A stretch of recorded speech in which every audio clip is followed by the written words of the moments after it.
প্রিয় ভিউয়ার্স, আজ আবার সোনালী ফসলের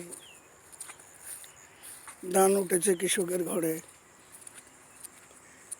এই তো মোদের জীবন। কিছুদিন পর আবার নতুন করে ফসল ফলাবে কৃষক।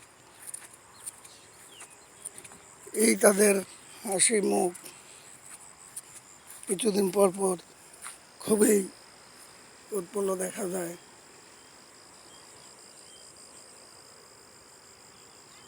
সোনালী ফসল যখন আসে তখন কৃষকের হাসি আর হাসি। নতুন ধানের